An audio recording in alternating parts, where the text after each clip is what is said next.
தேசத்தில் எதுவும் நடக்கும்.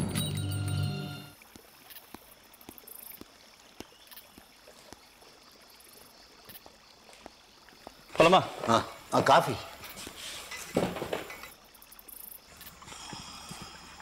தேங்க்யூ.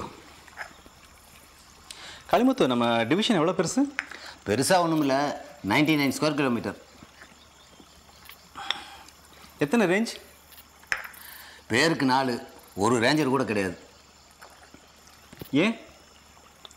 ரெவன்யூவே இல்லையே, எப்படி போஸ்டிங் போடுவாங்க? இது வரைக்கும் நான் தான் எல்லாமே, இனிமேல் நீங்கள் தான் எல்லாமே. வாங்க, மற்ற டீட்டெயில்ஸ் ஆஃபீஸில் சொல்கிறேன்.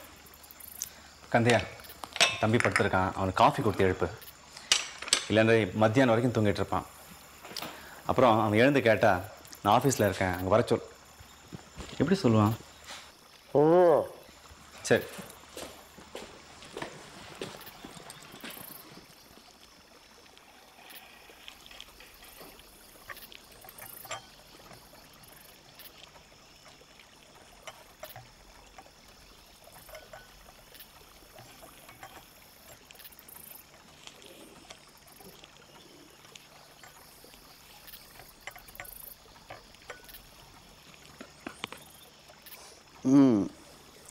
ரம்யா, டைம் என்னாச்சு?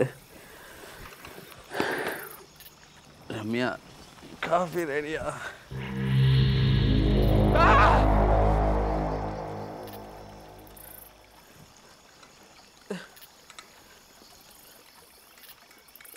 கந்தையா, காலங்காத்தால் இப்படி வந்து என்னை பயமுறுத்தாத. வேணும்னா இனிமேல் பெட் காஃபி குடிக்கிறதே நான் நிறுத்திடுறேன்.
அப்புறம் காளிமுத்து, அடுத்து எங்கே போஸ்டிங்?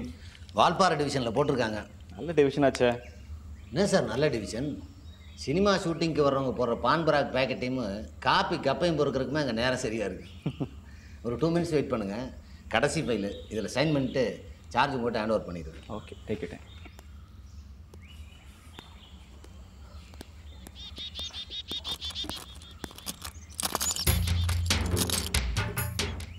காளிமுத்து, காளிமுத்து, உங்களை சுடுறதுக்கு யாரோ குறி பார்க்குறாங்க.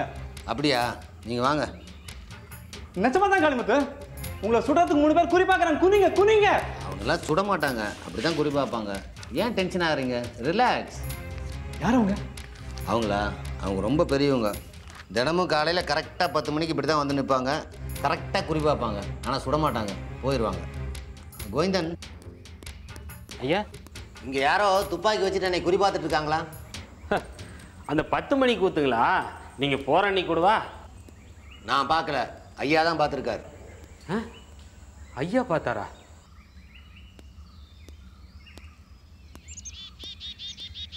இல்லைங்களே ஐயா, யாரையுமே காணுமே. யாருமே இல்லையா?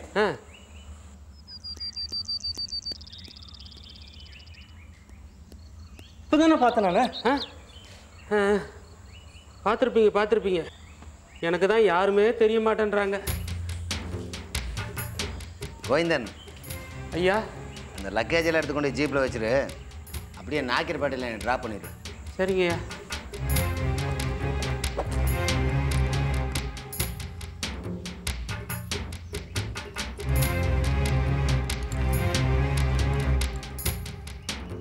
காளிமுத்து, நான் நிச்சயமாக பார்த்தேன். மிஸ்டர் சிவகுரு, எனக்கு நல்லா தெரியும் நீங்கள் பார்த்துருப்பீங்க. ஆனால் இந்த கோவிந்தனை கூப்பிட்டு காட்டுங்க, அவனுக்கு மட்டும் எப்போவுமே எதுவுமே தெரியாது. நீங்களே இதெல்லாம் பார்க்க வேண்டாம்னு ஆசைப்பட்டா கோவிந்தனை பக்கத்துலேயே வச்சுங்க. அவன் மந்திரிச்சு கட்டின தாயத்து மாதிரி. இதில் ஒரு சைன் பண்ணுங்கள. இந்தாங்க. இதில் ஒன்று. மிஸ்டர் சிவகுரு, இந்த நிமிஷத்துலேருந்து நீங்கள் தான் இந்த ஆலைக்குடி டிவிஷனோட டிஎஃப்ஓ. All the best. நான் கிளம்பட்டுமா?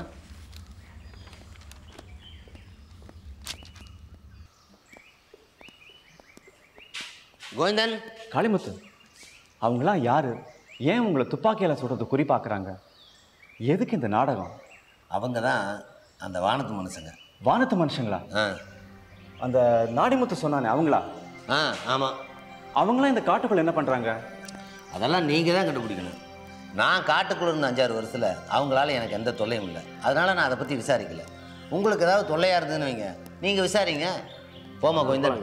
காளிமுத்து, இப்படி சொல்லிட்டு போனால் எப்படி? ஆஸ் எ டிஎஃப்ஓ இதை பற்றி விசாரிக்கிறது நம்ம டியூட்டி இல்லையா? சிவகுரு, அவங்க காட்டுக்குள்ளே மரங்களை வெட்டுறதில்ல, வேட்டையாடுறதில்ல, அன்னசரியாக குப்பை கொட்டுறதில்ல, குடிச்சிட்டு வந்து மிருகங்களை தொந்தரவு பண்ணுறதில்ல, ஆலைக்குடி மக்களை எக்ஸ்ப்ளாய்ட் பண்ணுறதில்ல. அதுக்கு பதிலாக அவங்களுக்கு நல்லது தான் பண்ணுறாங்க. இப்படி இருக்கும்போது அவங்கள எதை வச்சு விசாரிக்கிறது? ஏன் ஏதாவது தீவிரவாத கும்பல் இங்கே ஒளிஞ்சிருக்கலாம்ல? வெள்ளைக்காரங்களாம் கூட இருக்காங்களே. இவ்வளவு வயசானவங்க டெரரிஸ்ட் குரூப் ஃபார்ம் பண்ணுவாங்கன்னு எனக்கு தோணல. அந்த ஏங்கிலையும் யோசிச்சு பார்த்துட்டேன், ஒரு க்ளூவும் கிடைக்கல. வாங்க நடராஜ். என்ன மிஸ்டர் காளிமுத்து, புறப்பட்டீங்களா? ஆமாம் கோவிந்தன், போகலாமா? போகலாங்க. சிவா, இங்கே ரெகுலராக டூரிஸ்ட்லாம் வருவாங்களா? இந்த காடு என்ன நேஷனல் பார்க்கா? I don't think so. டூரிஸ்டா? சரிதான், டூரிஸ்ட்டுங்கள்லாம் வர ஆரம்பித்தா இந்த காடு ஏன் அப்படி இருக்க போகுது? இல்லை இவ்வளோ பெரிய ஃபாரஸ்ட் ஆஃபீஸர் ஒரு 3 ஸ்டாஃப்ஸுங்களை வச்சு ஓட்ட முடியுங்களா? இப்படி ஒரு காடு இருக்கிறதே எங்கள் ஃபாரஸ்ட் டிபார்ட்மெண்ட் ஆளுங்க ஒரு 4-5 பேருக்கு தான் தெரியும். அப்படி இருக்கும்போது டூரிஸ்ட்டுங்கள்லாம் எப்படிங்க வர முடியும்? இல்லை, நான் பார்த்தேனே இப்போ கெஸ்ட் ஹவுஸ் பக்கத்தில் ஒரு குரூப்பாக போயிட்டு இருந்தாங்களே. ஒருவேளை வேற எங்கேயா போயிட்டு இருந்தவங்க இங்கே வழியில் நின்று சுற்றி பார்த்துட்டு இருந்தாங்களோ என்னமோ. வேற எங்கேயாச்சுமா? இந்த ரோடு மலை அடிவாரத்தில் ஆரம்பித்து நம்ம கெஸ்ட் ஹவுஸோடு முடியுதுங்க. இது வழியாக வேறு எங்கேயும் போக முடியாது. இந்த காட்டுக்குள்ளார டூரிஸ்ட்டுங்க வர்றதுக்கு வாய்ப்பே இல்லைங்களே. நீங்கள் நம்ம ஆலைக்குடிக்காரங்க யாரையாச்சும் பார்த்துருப்பீங்கன்னு நினைக்கிறேன்.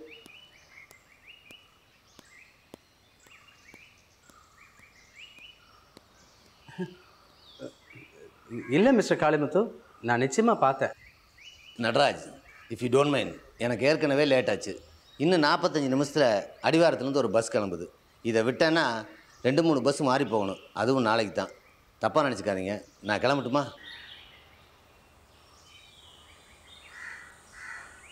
ஷியோர்.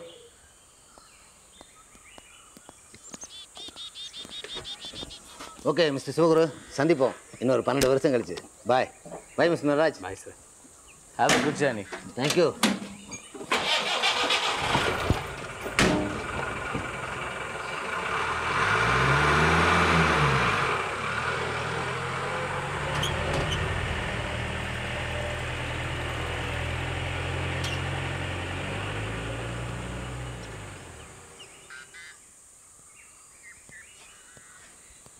என்ன சிவா, ஏன் டல்லாக இருக்க? என்னாச்சு? ஒன்றும் இல்லை, ஒரே குழப்பமாக இருக்குது. எனக்கும் இங்கே ஏகப்பட்ட கன்ஃபியூஷன் இருக்குது. வா, உங்ககிட்ட கொஞ்சம் பேசணும்.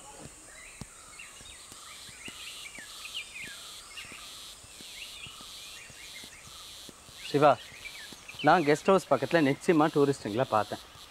பட் கோவிந்தன் அது மாதிரி யாரும் வரத்துக்கு சான்ஸ் இல்லைன்னு சொல்கிறேன். ஒருவேளை உங்கள் டிபார்ட்மெண்ட்டுக்கு தெரியாமல் யாராவது உள்ளே நுழைச்சிருப்பாங்களோ? நட்டி, நீயாவது டூரிஸ்ட்டுங்களை பார்த்தேன். நான் 3 பேரை துப்பாக்கி கையுமா பார்த்தேன். அவங்க காளிமுத்துவை சுடுறதுக்கு குறி பார்த்துட்டு இருந்தாங்க. இதை காளிமுத்துக்கிட்ட சொன்னால் அவங்க அப்படிதான் சாதாரணமாக சொல்லிட்டாரு.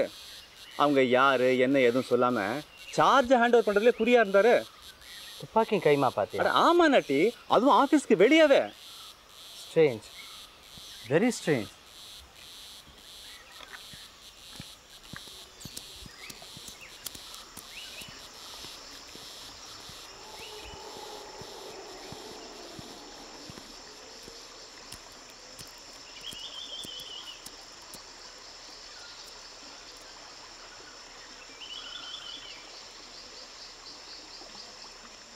சிவா, கற்பக மரத்தை பற்றி உனக்கு என்ன தெரியும்? கற்பக மரம் இந்தர்லோகத்தில் இருக்குன்னு சொல்லுவாங்க. அதுக்கு கேளுன்னு கேட்டால் கேட்டதெல்லாம் கொடுக்கும்னு புராணம் சொல்லுமே, அதானே? கரெக்ட். தானுமாலை சாமியை பற்றி நீ இதுக்கு முன்னாடி எங்கேயாவது கேள்விப்பட்டிருக்கியா? இல்லை. சுச்சீந்திரம் கோயிலில் இருக்கிற சாமி பேர் தான் தானுமாலை சாமி. காமத்தால் உடம்பு முழுக்க யோனியாக போன இந்திரனுக்கு சாப விமோச்சனம் கிடைச்ச இடம் அது. இந்திரனுக்கு சாப விமோச்சனம் கொடுத்த அந்த தானுமாலை சாமியை இந்த காட்டுக்குள்ளே இருக்கிறவங்க கும்பிடுறாங்க. அதே மாதிரி இந்திரலோகத்தில் மட்டுமே இருக்கிறதா சொல்கிற அந்த கற்பக மரம் இந்த காட்டுக்குள்ளே இருக்குன்னு நம்புகிறாங்க. ஸோ இது ரெண்டையும் கூட்டி கழிச்சு பார்த்தால் நிச்சயமாக இதுக்குள்ளே ஒரு இன்ட்ரெஸ்டிங் கதை இருக்குது. நட்டி, புராணம் சொல்கிறதுக்காக நீங்கள் கூட்டிகிட்டு வந்தேன். Come to real life. இந்த காட்டில் கற்பக மரம் இருக்குன்னு நீ நம்புறியா? இல்லை தான். ஆனால் அந்த கற்பக மரத்தால் தான் மூப்பருக்கு கண்ணு வந்ததுன்னு கோவிந்தன் சொல்கிறான். அதை நேரில் பார்த்த நாடிமுத்துவும் இங்கே தான் இருக்கான். ஸோ வாட் கேன் ஐ சே? அப்புறம் இந்த காட்டில் அங்கங்கே தட்டுப்படுற வயசானவங்க. இது எல்லாத்துக்கும் ஒரு காரணமும் இருக்குது, ஒரு விடையும் இருக்குது. அது என்னன்னு தெரிஞ்சிச்சுன்னா கற்பக மரம் இருக்கோ இல்லையோ என்னுடைய டாக்குமெண்ட்ரி ஃபிலிமுக்கு ஒரு நல்ல சப்ஜெக்ட் கிடைக்கும். லுக் நட்டி, இதிலலாம் நீ தலையிடாத. ஏதோ வந்தோமா 4 மிருகங்களை ஷூட் பண்ணோமான்னு இருக்கணும். ஒவ்வொரு காட்டுக்கும் ஒரு நம்பிக்கை இருக்க தானே செய்யும். அது இங்கே ரொம்ப இன்ட்ரெஸ்டிங்காக இருக்கே. சி சிவா, நான் அந்த டாக்குமெண்ட்ரி ஃபிலிம் ஷூட் பண்ணுறதுக்கு ஆஸ் அ டிஎஃப்ஓ நீ தான் பர்மிஷன் கொடுக்கணும். அதை பற்றி பேசுறதுக்காக தான் நான் உன்னை இங்கே கூட்டிகிட்டு வந்தேன். ஐ டோன்ட் திங்க் ஐ வில். வா, பசிக்குது, வீட்டுக்கு போகலாம்.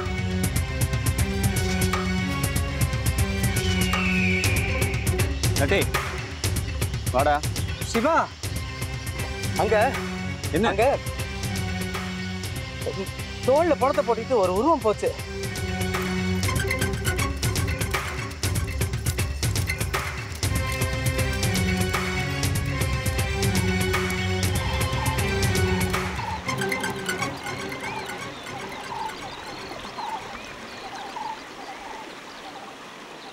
என்ன நட்டி, யாரையுமே காணோம்? இல்லை சிவா, இங்கே தான் பார்த்தேன், அதுக்குள்ளே மறைஞ்சு போயிடுச்சு. சே, ஷூட் பண்ணாமல் விட்டுட்டேனே.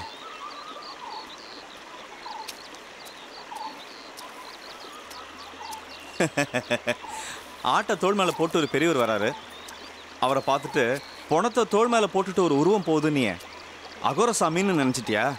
நாடிமுத்து உன்னை நல்லாவே பயமுறுத்தி வச்சுருக்கான். வா போலாம்.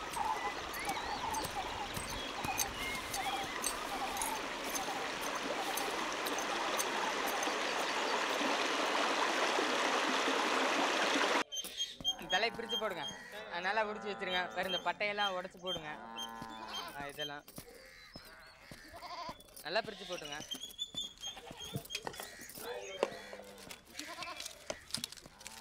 ஜானசாமி மருந்துக்காய் போடுறியாக்க? அது என்னமோ உன்ற தலையை பார்த்தா பொள்ளாச்சி கவுண்டரத்தோடு தான் ஞாபகம் வருதுப்பா. தலைவர் இருக்கிறாரா? இருக்காரு.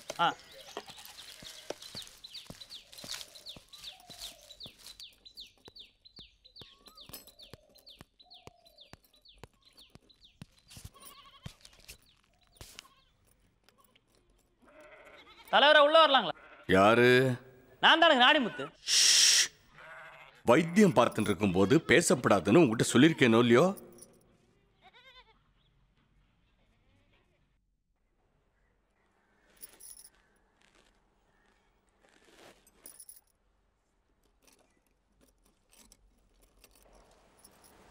வாடாப்பா நாடிமுத்தோ. ஏனுங்க மாமி, தலைவர் இப்படி தான் அழிக்கிறாரு? காலையில் பொங்கல்ல குருமலைக்கு ஏற்றிட்டீங்களாக்கு? ஏன் இந்த பக்கம் வந்திருக்க? என்ன விசேஷம்? தலைவருக்கு தான் எனக்கு ரொம்ப விசேஷம் பேச வேண்டியிருக்குது. உங்ககிட்ட பேசுறதுக்கு என்னங்க விசேஷம் இருக்குது பாருங்க. இத்தனையும் தூக்கிட்டு வந்திருக்கனால 2 டிக்கர் போட்டு 2 கச ரிப்புன்னு எதனாச்சும் வாங்குவீங்களா? ஒன்றும் வாங்க மாட்டீங்க. ஆனால் விசேஷத்தை மட்டும் வியாபாரமாக கேளுங்க. வேதா, ஏன் உன் வாயை கிளற? திறந்தா மூட மாட்டான். ஐயா, உங்க கண்ணு கருவிழியில பாதிப்பு ஊர்ஜிதமா தெரியறது. அப்படியே மேகம் மாதிரி பார்வையை மறைக்கும். உடம்பு சூடேறத்தான் செய்யும். கண்ணுலேருந்து ஜலம் வடிஞ்சுட்டே இருக்கும். இதை கிருஷ்ண மண்டல ரோகம்னு சித்த வைத்தியத்தில் சொல்லுவா. எது எப்படி இருந்தாலும் வைத்திரியா, நீங்கள் தான் சரி செய்யணும். சித்த வைத்தியத்தில் உச்சத்தை தொட்டு இருந்தீங்க. ஐயோ, அதெல்லாம் ஒன்றும் இல்லை. இந்த நிமிஷம் வரைக்கும் எனக்கும் தெரியாத விஷயங்கள் நிறைய இருக்கு. எவ்வளவு மருத்துவ ரகசியங்கள். அதுல 3 வீசத்தை காலப்போக்கில் இழந்துட்டோம். அதெல்லாம் நமக்கு பாதுகாத்து வச்சுக்க தெரியல. இப்போ அதெல்லாம் இருந்தா எவ்வளவு நன்னா இருக்கும். அப்படின்னா என் வியாதிக்கு உங்ககிட்ட மருந்து இல்லைன்னு சொல்றீங்களா? இந்த நொடி அதான் சத்தியம். ஒன்றும் கவலைப்படாதீங்க. நீங்க ஊருக்கு போங்க. ஏட்ட பார்த்து மருந்து தயார் செஞ்சுட்டு லெட்டர் போடுறேன். ம் வரேங்க. ம் வாங்க.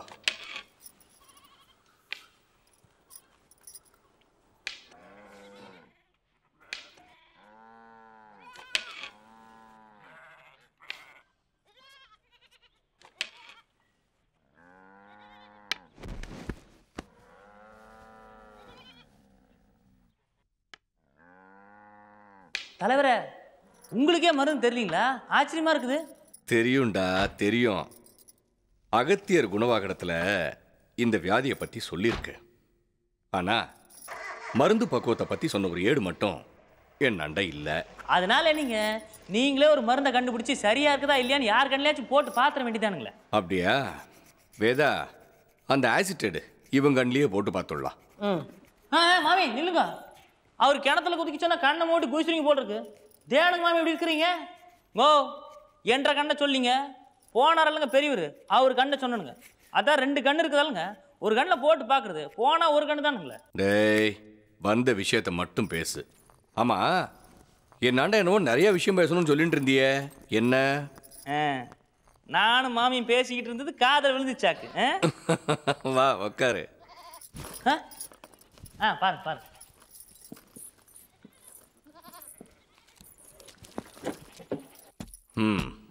சொல்லு. அதுங்க, நம்ம மூப்பருக்கு பார்வை வந்துருச்சுங்க. என்னது? மூப்பருக்கு பார்வை வந்துடுதா?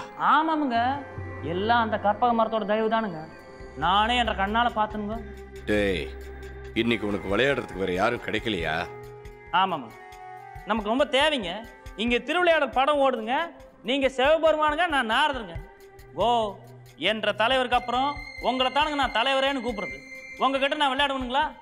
சத்தியமுங்க நான் சொல்றது, நெசமாலுமே மூப்பருக்கு பார்வை வந்துருச்சுங்க.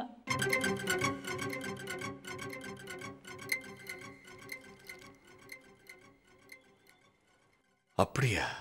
ஆமாமுங்க, நீங்க என்னடானா சாதாரண கண் வியாதிக்கு மருந்து இல்லைங்கிறீங்க. ஆனா அங்க கண்ணே இல்லாத ஒருத்தருக்கு பார்வை கிடைச்சிருச்சுங்க. ஆறு கொடுத்தது கற்பக மரமுங்க. தலைவரே, நீங்க ஒன்று பண்ணுங்க. இந்த மருந்து அரைக்கிறதெல்லாம் விட்டு போட்டு நேர காட்டுக்குள்ளார போய் அந்த கற்பக மரத்தை வைராக்கியத்தோடு தேடுங்க. கிடைச்சதுன்னு வைங்க, போறகாலே கொண்டாந்து கட்டி போடுங்க. அப்புறம் பாருங்க, வியாபாரம் அமோகமாக நடக்குங்க. வைத்தியசாலை என்னங்க, மளிகை கடை, சவுளி கடை, சினிமா கொட்டையை வைக்கலாமுங்க. தேடுங்க மாமி. நம்ம ரோஷன் எப்படிங்க? அதுக்கு எதுக்குடா கற்பக மரத்தை தேடணும்? இவர் சிட்டியில் போய் வைத்தியம் பார்த்தாலே அவ்வளோ சம்பாதிக்கலாம்.